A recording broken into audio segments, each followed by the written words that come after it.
We're going to talk to a couple members of the ASU Ram basketball team. How about a hand for Bryan, Hammond, and Chris Talkington from Rams basketball.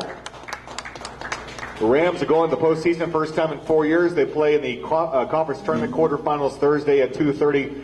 And we got the first, Chris Talkington, senior out of Grand Prairie, Texas.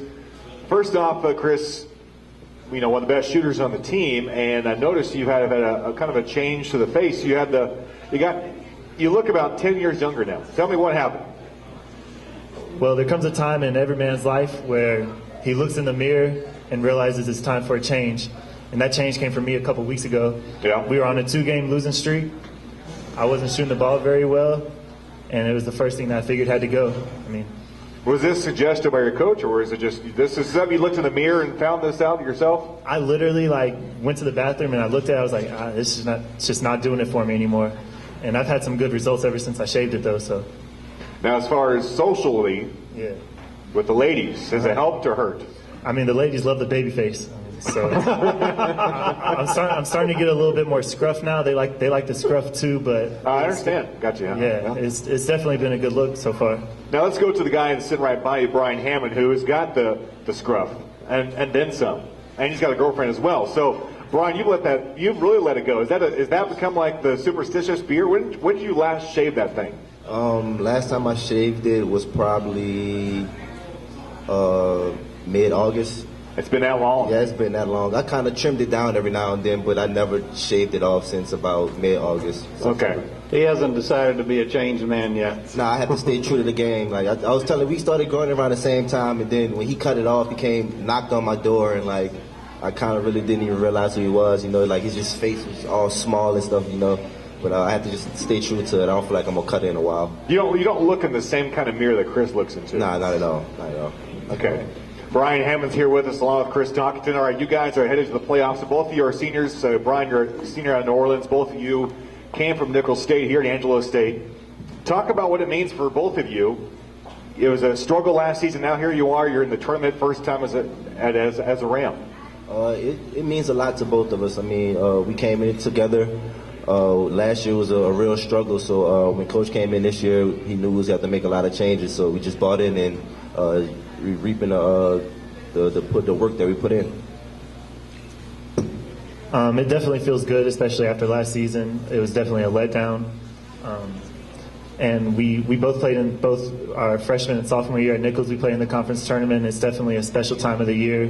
We get to do all the fun things that come with it, so we're definitely excited about getting there this year. All right, so Chris Beard, your head coach, we're sitting right behind you. I want to ask you guys, just let's pretend he's not in the room.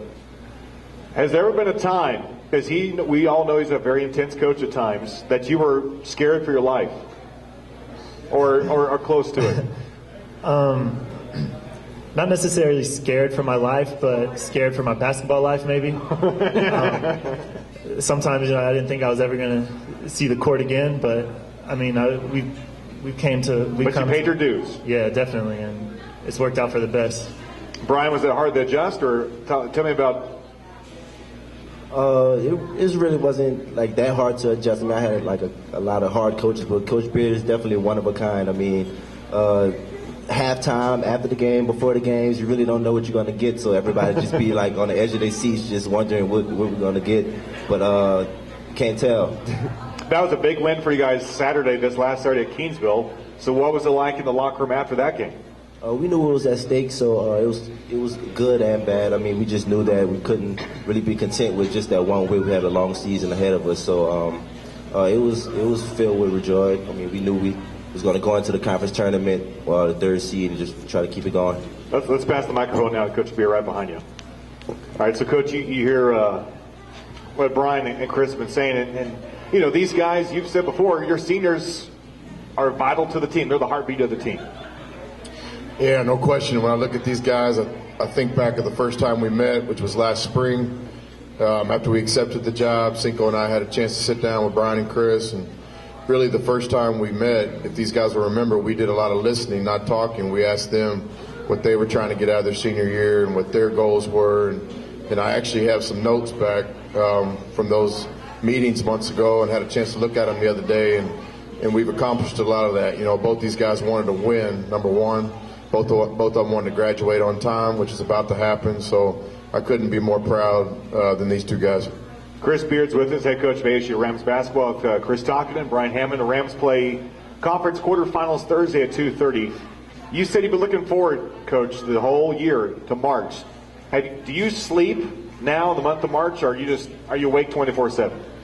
No, I don't sleep much from October to now, so it's about the same. But with these guys, I'm just looking forward to coaching them in the month of March. It's just a different deal. And for us, our postseason started last week. You know, we understood what was at stake when we played Cameron at home and Kingsville on the road. So really, in our minds, we're 2 games into our postseason battle. We're 2-0 right now, and we need to win a couple more at least to put ourselves in a situation to continue our season.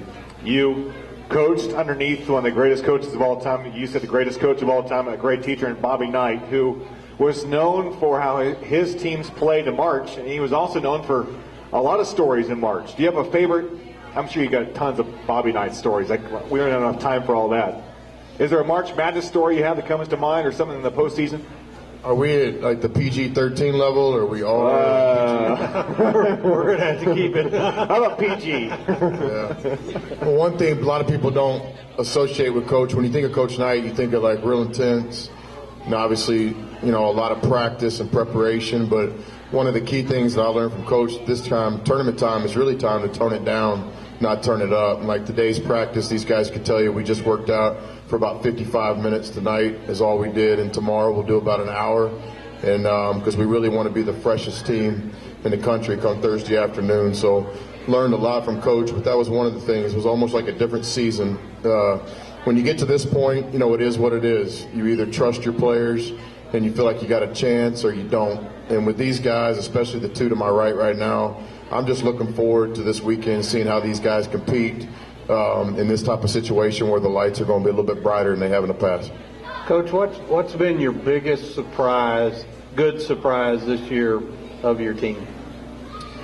You know, I don't know if there's any surprises, but I'll say this, like a lot of our expectations have been met, you know, by guys that we didn't recruit and didn't have a relationship with. And, you know, when we got here, we inherited a lot of players, and Chris and Bryan are 2 of them, you know, and a lot of that, you know, there's got to be a trust factor between a coach and a player and coach to have a lot of success. And trust comes from the recruiting process and spending time together. And so this is just a unique deal for us to be able to coach kids like Bryan and Chris just for 1 season, and for us to get off to such a good start. You know, we won 10 straight games to start the year.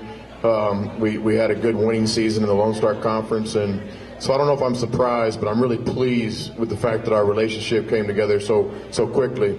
And it wasn't, you know, rainbows and rose petals. I mean, there's been some adversity along the way. You know, I mean, a couple times, you know, I thought Chris and I were going to fight, and a couple times I thought that, you know, Bryan and I were going to wrestle. Guys from New Orleans don't fight. They just wrestle? Yeah, they wrestle. Kind of like an alligator. They wrestle alligators. Yeah, it's a bayou type deal. I've coached a lot of guys from New Orleans, and none of them fight. They all just want to wrestle.